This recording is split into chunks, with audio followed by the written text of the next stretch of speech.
if you're selling stock, you're probably going out on a roadshow to people who are buying stock, either on the, on directly or on behalf of their clients. And I think that what's happened is a lot of companies, I think it's important to understand that there are companies who are looking to bring in external technologies and have invested in scouts and are participating in programs like we have called ILP, or are willing to fly in and say, hey, Ian, can you put together a presentation of the technologies that you've got available, versus saying, oh, Apple's going to really love this, and knowing that Apple's appetite for licensing university technology is non-existent, right?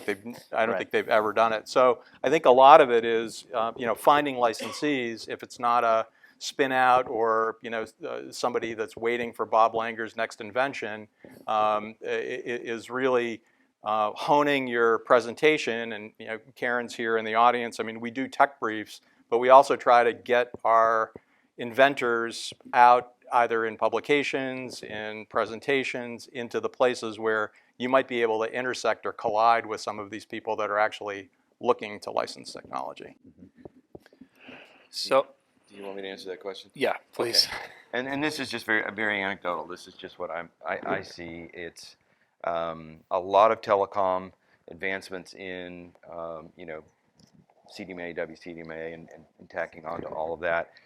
Ways to cause networking to occur more quickly, higher performance, more secure. That's a big one now, and with less errors, those kinds of things.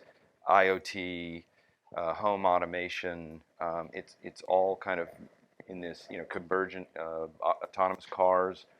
How are they going to talk to each other? So it's a lot around what I would say is networking and telecommunications. Stephanie, do you do any market research on what types of assets are driving licensing outcomes? And do you provide that feedback to professors that in a way that can help them hone the areas of research that they focus on? It's I have a two-part answer to that, actually. So we do have a program that we call the accelerator program, but it's not a company accelerator. It's a program that we have that is designed to try to move inventions ahead in the sort of like technology readiness scale is what we would call it. So we have groups that we call catalysts, of people who are in industry that hear about the technologies and look at potential research plans and help us to decide whether to fund those to move them closer to market. So that's one thing that we do in that area.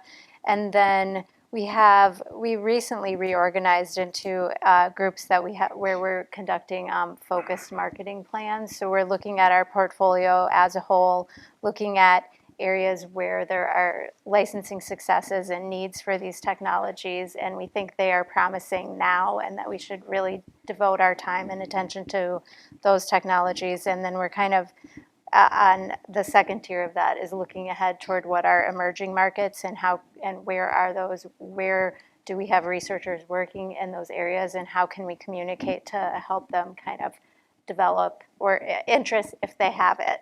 Because, if they have interest. And I think that kind of exposes one of the fundamental issues is we're not here to try to tell inventors on campus or investigators where to do their research. That's really up to them. We can provide them information that might be interesting to them if they're interested in commercializing. Yeah, that's the type of intentional incubation of research collaboration that's neat. Sort of looking at market needs and then actually feeding that information to researchers, not saying do that, but just sort of helping navigate their research to a place where there's actually market fit. And I also want to just put a plug for basic research. So the money that WRF gives back to campus is unrestricted funding for basic research. So we really believe in the possibility of basic research yielding big, answers to the big problems that we're facing, and so we're hopeful about that.